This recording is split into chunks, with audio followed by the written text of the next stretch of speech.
Hi, എല്ലാവർക്കും സുഖമല്ലേ? ഇനി ഞാൻ നിങ്ങളായിട്ട് ഷെയർ ചെയ്യാനായിട്ട് ആഗ്രഹിക്കുന്നത് ഡയബറ്റീസ് ഉള്ള ആളുകളിൽ, പ്രത്യേകിച്ചും ഇൻസുലിനും മെഡിസിനൊക്കെ എടുക്കുന്ന ആളുകളിൽ കണ്ടുവരുന്ന ഒരു അവസ്ഥയാണ് ഹൈപ്പോഗ്ലൈസീമിയ. അതായത് ബ്ലഡ് ഷുഗർ 70 മില്ലിഗ്രാം അല്ലെങ്കിൽ 4 മില്ലിമോൾസിൻ്റെ താഴെ വരുമ്പോൾ ഇങ്ങനെ സംഭവിക്കും. ഇതിൻ്റെ ലക്ഷണങ്ങൾ തലകറക്കം, കൈകാലുകൾ കൊഴിയുക, വല്ലാതെ വിയർക്കുക, പിന്നെ ഭയങ്കരമായിട്ട് വിശക്കുക, പിന്നെ തലവേദന വരും. ചിലപ്പോൾ ചില ആളുകൾ ഇമോഷണലി ഭയങ്കരമായിട്ട് അപ്സെറ്റ് ആയിരിക്കും, ഭയങ്കര കരച്ചിൽ അല്ലെങ്കിൽ ഭയങ്കരമായിട്ട് ദേഷ്യപ്പെടുക. ഇതൊക്കെയാണ് സാധാരണയായിട്ട് കാണുന്ന ലക്ഷണങ്ങൾ.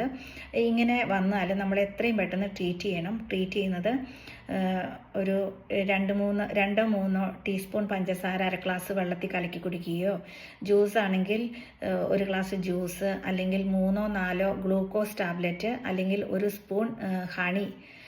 ഇതാണ് ഇതിൻ്റെ ട്രീറ്റ്മെൻറ്റ്. അതായത് പെട്ടെന്ന് നമ്മുടെ ബ്ലഡിലേക്ക് അബ്സോർബ് ചെയ്യാൻ പറ്റുന്ന ഗ്ലൂക്കോസ്, ഫാസ്റ്റ് ആക്ടിങ് ഗ്ലൂക്കോസ്, അത് പെട്ടെന്ന് നമ്മളത് കഴിക്കണം.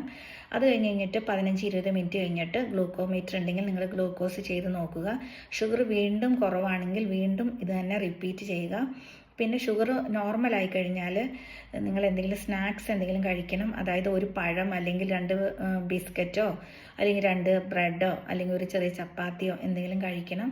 അല്ലെങ്കിൽ ഷുഗർ വീണ്ടും താഴേക്ക് വരും.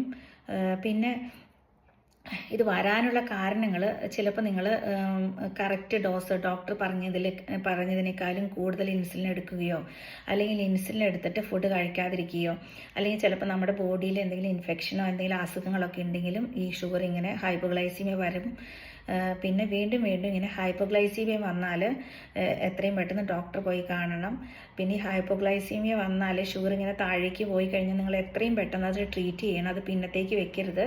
എന്നാന്നത് ഭയങ്കര ഡേഞ്ചറസ് ആണ്. അൺകോൺഷ്യസ്, അബോധാവസ്ഥ മുതൽ മരണം വരെ സംഭവിക്കുന്നത് നമ്മൾ കറക്റ്റ് സമയത്ത് ട്രീറ്റ് ചെയ്തില്ലെങ്കിൽ. നിങ്ങളെ ഞാൻ പേടിപ്പെടുത്താൻ വേണ്ടി പറയല്ല കേട്ടോ, പക്ഷേ അത് നമ്മൾ എത്രയും പെട്ടെന്ന് ട്രീറ്റ് ചെയ്യണം. പിന്നെ നിങ്ങൾക്ക് എൻ്റെ ഈ ചെറിയ വീഡിയോ ഉപകാരപ്പെടുകയാണെങ്കിൽ ലൈക്ക് ചെയ്യാനും ഷെയർ ചെയ്യാനും സബ്സ്ക്രൈബ് ചെയ്യാനും മറക്കരുത്. Thanks for watching me. By.